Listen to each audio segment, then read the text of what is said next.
Boss live update. Big ബോസിനകത്ത് ഇപ്പൊ എന്ത് content നടക്കുന്നത്? നമ്മുടെ കിച്ചൺ ഏരിയയിലാണ്. കിച്ചൺ ഏരിയയിൽ മാത്രം ക്യാമറാമാൻമാരെ മെനക്കെട്ടിരുന്നാൽ മതി. വേറെ എങ്ങും ഒന്നും നടക്കില്ല. ഒരു പിന്നാക്കം നടക്കുന്നില്ല.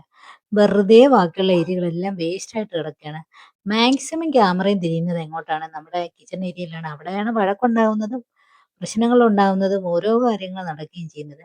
ഇപ്പം നമ്മുടെ അനീഷ് ഏട്ടനും അനുമോളും തമ്മിലുള്ള ഒരു ലവ് ക്രഷ് സ്റ്റാർട്ട് ചെയ്തിട്ടുണ്ട്. അത് നടക്കുന്നത് എവിടെ?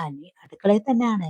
24 മണിക്കൂറും എല്ലാവരും അടുക്കളയിൽ തന്നെ ഉണ്ട്. അക്ബറും നിവിനും മാത്രമേ ഉള്ളൂ കഴിഞ്ഞ പ്രാവശ്യത്തിൽ നിന്ന് വ്യത്യസ്തമായിട്ട് ആ ഏരിയയിലേക്ക് തിരിഞ്ഞു നോക്കാതെ മാറി ഒതുങ്ങി നിൽക്കുന്നത്. നമ്മുടെ നിവിനും അക്ബറും മാത്രമേ ഉള്ളൂ. അവര് വെളിയിൽ ഊഞ്ഞാലിലും മൈജി കോർണറിലും അവിടെ ഇവിടെയൊക്കെ നിന്ന് അവർ സംസാരിക്കുന്നുണ്ട്. ബാക്കി എല്ലാവരും നമ്മുടെ അനുമോളും ആതിരയും നൂറയും ഷാനവാസും സാവുമാനും അനീഷേട്ടനും സഹിതം എവിടെയാണ്? കിച്ചൺ ഏരിയയിലാണ് തങ്ങളുടെ കണ്ടന്റുകൾ ഇങ്ങനെ കൊണ്ടു നടക്കുന്നത്.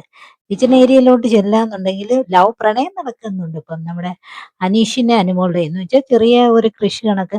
അത് കണ്ടന്റിന് വേണ്ടി മാത്രമാണ് കേട്ടോ. അത് എൻജോയ് ചെയ്യുന്നുണ്ട്, രണ്ടുപേരും എൻജോയ് ചെയ്യുന്നുണ്ട്. എന്തായാലും അതിന് തുടക്കം ഇട്ട് കൊടുത്തിരിക്കുന്നത് നമ്മുടെ ലാലേട്ടനാണ്. ആകെ ഇനി 2 ആഴ്ചകളിൽ അവസാന 2 വീക്കിലാണ് ഇങ്ങനൊരു കാര്യം ഇപ്പൊ കൊണ്ടുവന്നിരിക്കുന്നത്. അതുകൊണ്ട് വല്ല കാര്യങ്ങളൊന്നും ഇല്ല. പിന്നെ 2 ആഴ്ചത്തേക്ക് കുറച്ച് ഈ പ്രണയത്തെ ഇഷ്ടപ്പെടുന്ന ആൾക്കാർ കുറെ എൻജോയ് ചെയ്യും, അത്രയേ ഉള്ളൂ. അതിനെ സപ്പോർട്ട് ചെയ്യുന്നവരുണ്ടല്ലോ, അതിങ്ങനെ എൻജോയ് ചെയ്യാന്ന് തീരുമാനിക്കുന്നവരും ഉണ്ടല്ലോ. അത് നടക്കും, അത്രയേ ഉള്ളൂ. ഇനിയിപ്പം ദേ ഇപ്പം മഴ പണമഴ പെയ്തുകൊണ്ടിരിക്കുകയാണ്. ആദ്യത്തെ ടാസ്ക് കഴിഞ്ഞിട്ടുണ്ട്.